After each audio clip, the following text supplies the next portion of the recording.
a democracia no Brasil esteve, em larga medida, né, não só em debate como em xeque, as nossas instituições vêm sendo fortemente questionadas, e a gente teve, em 8 de janeiro, uma ideia bastante concreta, né, quando a gente falava em riscos à democracia, a gente conseguiu ver no 8 de janeiro o que na prática isso pode significar, e queria escutar vocês, então, quando a gente fala em democracia e autocracia, do que a gente está falando num país como o Brasil, quando a gente faz essa oposição, e vou começar então, com a sua exposição, Marta. Obrigada.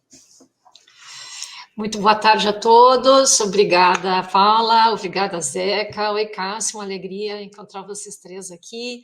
Obrigada, Paula, pela introdução, que eu já ganhei uns 2 minutos da minha fala com a sua introdução. Mas, de fato, assim, eu acho que a pergunta da Paula é bem importante, porque quando a gente está tratando de autoritarismo e democracia, no Brasil, né, atualmente, isso é uma discussão sobre a preservação ou não do Estado de Direito. Né? E, como a Paula já adiantou, o 8 de janeiro mostrou, para quem tinha alguma dúvida, que nós temos uma extrema-direita no Brasil que, de fato, representa uma ameaça ao Estado de Direito. Similarmente à extrema-direita norte-americana, a extrema-direita brasileira tem densidade eleitoral, ela tem capacidade de mobilização, ela tem representação parlamentar, então isso é parte da equação, né, da preservação do Estado de Direito. Então o ponto é que o 8 de janeiro mostrou que a ameaça da extrema-direita do Brasil não era apenas uma estratégia eleitoral do PT, mas era uma ameaça real. Né? O fato é que a tentativa de golpe do 8 de setembro não deu certo, né? Por 2 razões, né? Uma, que a liderança intelectual do golpe tirou férias e foi para a Flórida para ver o que ia acontecer, terceirizaram o golpe, então foi um golpe sem liderança, né? E em segundo lugar, muito importante, que a cúpula do Exército não compareceu ao chamado. Né? E o efeito para o governo, né, é que, do ponto de vista reputacional, a tentativa de golpe ajudou o governo e ajudou o próprio Alexandre de Moraes, que enfrenta questionamentos sobre ele mesmo desrespeitar o Estado de Direito quando combate a extrema-direita. Né? Então, o primeiro ponto é que a tentativa de golpe fracassou, e até criou um ambiente propício para tanto o governo quanto o Alexandre de Moraes agirem. Né?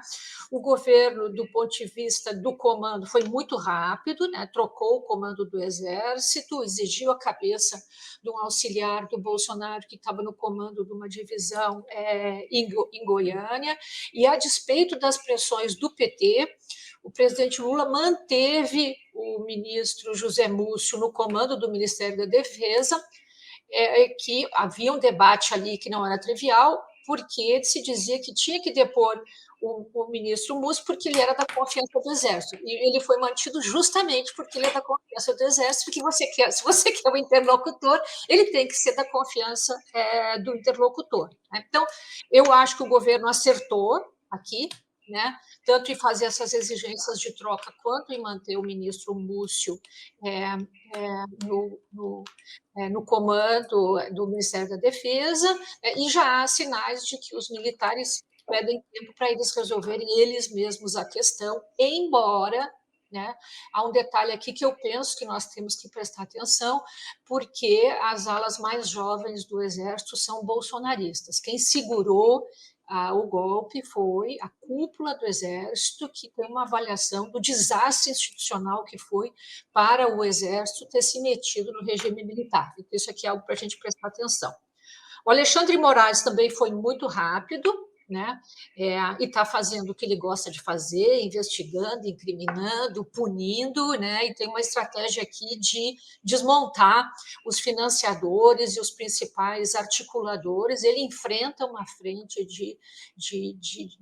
tem surgido cada vez mais na imprensa críticas a ele, de que ele erra a dose, e nesse sentido eu acho que ele alimenta o discurso da extrema-direita. Mais dois pontos que me parecem avanços do contexto que podem ajudar o governo e os democratas.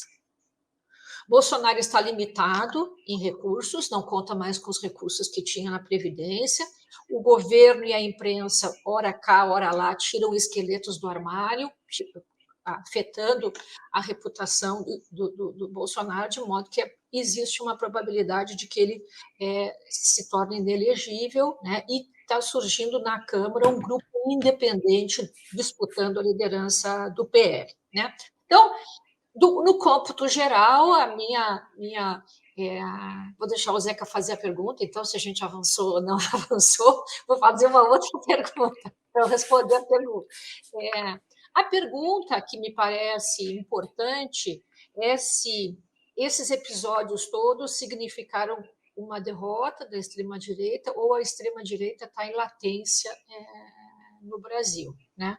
Se a gente olha para o cenário internacional, a extrema-direita, não só nos Estados Unidos, como na Europa, quando ela chega à capacidade, a densidade eleitoral que tem a extrema-direita brasileira, a capacidade de mobilização que tem a extrema-direita brasileira, a representação parlamentar e no executivo que tem a extrema-direita, não é razoável esperar que eles desapareçam rapidamente, né? A experiência internacional não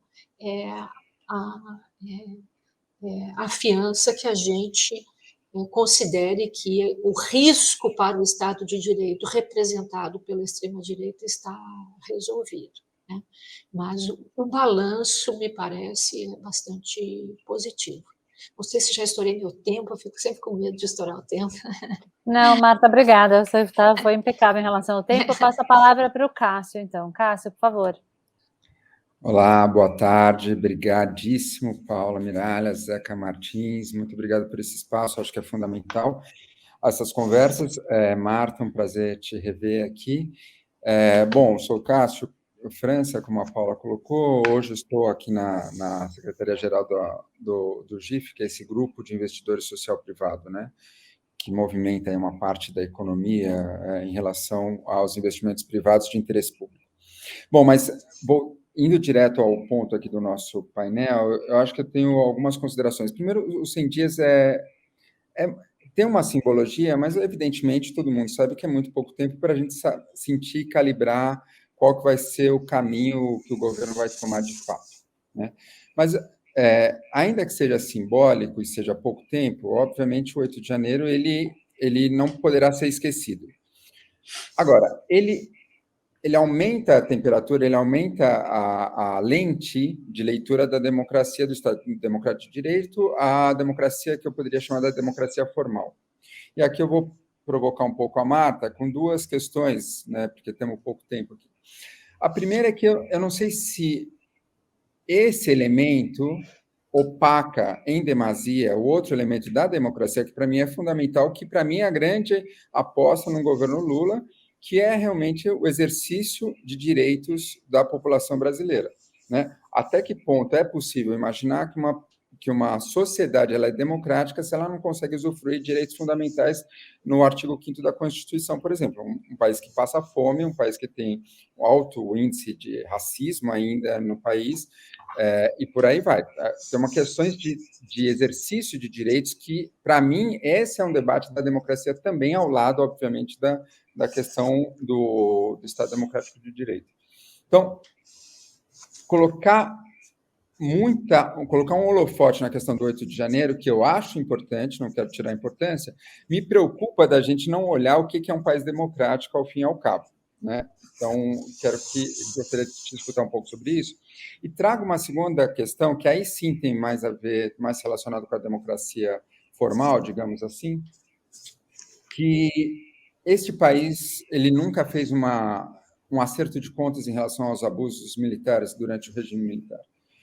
E é incrível, né? Se a gente pega a Argentina aqui do lado, pega o Chile aqui do lado, nunca foi a julgamento abusos, né, que ocorreram durante o período militar.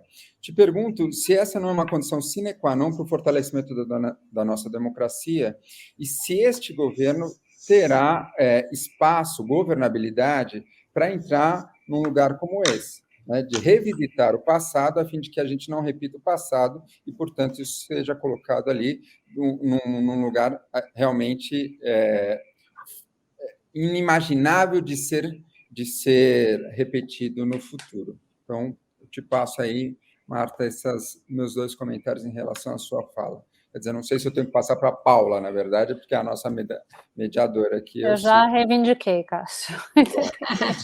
Obrigada, Cássio. Eu vou passar a palavra para a Marta.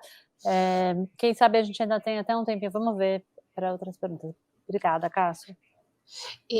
Esses 2 temas são importantes, Cássio, mas assim, eu tenho muitas evidências, né, de que a democracia ela favoreceu a redistribuição no Brasil, tá?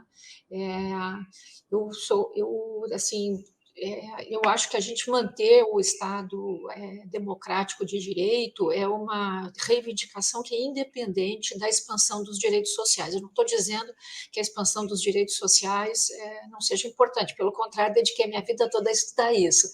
Mas eu acho que a manutenção do Estado democrático de direito ele é um valor em si, né?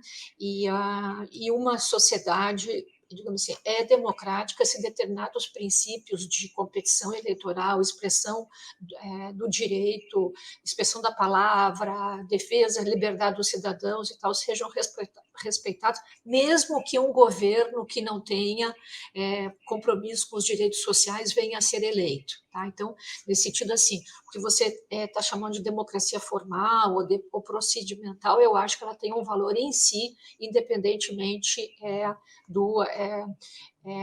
de quem está da agenda política de quem está no governo. Tá? Mas acho que no Brasil, dada a extrema desigualdade, se você tiver sufrágio universal e debate público, isso criará uma pressão sistemática pela expansão dos direitos.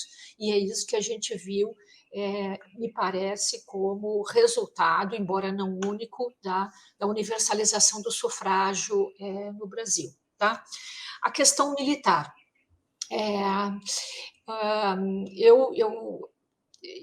Eu suspeitaria, se eu fosse fazer uma aposta, que o governo Lula não mexerá na questão militar nos termos que você está reivindicando. Tá? Uma das resistências à presidente Dilma os resultados da Comissão da Verdade, né? Ali ela mexeu num espanheiro de razoáveis proporções, né? Eu volto a dizer,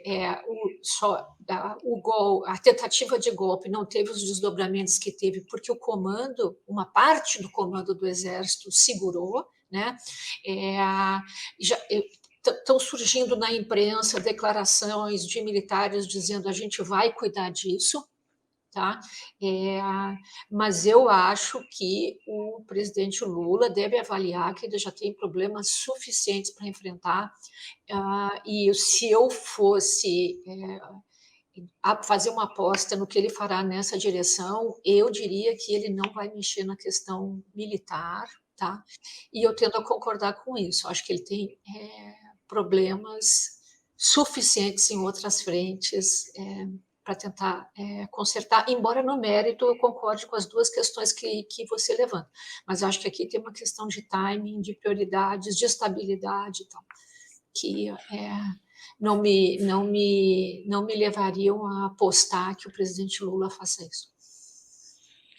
Marta, mais otimista do que eu, em relação à democracia, nos leva quase que, assim, te traz as condições favoráveis, sem dúvida, te traz as condições favoráveis, mas governos democráticos não aumentam, não levam necessariamente a garantia de direitos, né? Obviamente, o aumento de espaço cívicos, que este governo sim deu já várias demonstrações, recriação de conselhos, por exemplo, né, para a sociedade civil, isso sim pode trazer, sem dúvida nenhuma, mas é algo que vai além das regras do jogo, ainda que seja, concordo com você, fundamentais. Paula, a gente podia pegar mais umas 2 horas para conversar só sobre isso que a Marta falou agora, viu? Eu ainda queria perguntar sobre a relação com o Congresso, STF, não teremos esse tempo agora. Essa aí de botar numa gavetinha. Quando ele nomeou o Múcio, ele passou o recado que a Marta traduziu aqui. Mas eu quero dizer para você o seguinte, eu fui colega de movimento estudantil da Marta. A gente tinha 23, 24. A Marta amadureceu muito, viu?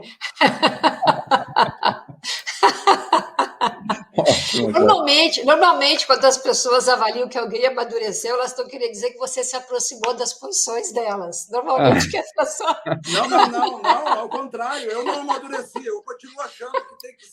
Eu tô na posição do Cássio, acho que tem que passar limpo essa história, muito bem passada, eu acho que engavetar isso aí é de uma realpolitik assim, regressiva, mas a minha posição pessoal, a analista competente aqui é a Marta. Mas muito bem. Qual é a pergunta, Paula, por favor? Não, eu acho que, infelizmente, eu queria ainda escutar de você, Marta, um pouco. Você falou dos atores, STF, Congresso. Nesse tema especificamente, o governo tem sido muito ativo. Como que você lê a articulação do governo com o Congresso, e Senado e STF em relação a esse tema específico? Bom, o que os cientistas políticos estão dizendo, eu acho que é mais acertado. Não teve nenhuma votação relevante para a gente saber, de fato, qual é a articulação do governo no Congresso, tá? Mas eu acho que tem duas coisas que favorecem o governo. Uma é que o governo retomou algum controle sobre a articulação com o Congresso. Lembrem que o Bolsonaro tinha entregado, na verdade, todo o governo para o Arthur Lira, né? E o Arthur Lira agora está tentando preservar algum espaço, né? Mas colocou um ministro experiente, que é o Alexandre Padilha, na negociação parlamentar. O Alexandre Padilha já fez isso no passado, então o governo está tentando lidar com isso, mas não é mais a situação em que o governo tinha muito controle sobre a liberação de emendas e sobre recursos que são de interesse dos parlamentares. Tá? Tem uma coisa que eu acho importante que está surgindo, que é uma articulação independente do PL, né, liderada pelo Partido Republicano, não por acaso o partido do governador de São Paulo, que está sendo muito bem avaliado, né? Então, isto pode significar que está se articulando no Brasil uma direita não golpista. Tudo isso a ver, né? Mas que, de fato, o PL não lidera, a extrema-direita, embora tenha representação parlamentar e densidade eleitoral, não tem controle sobre a agenda da oposição no Congresso, né?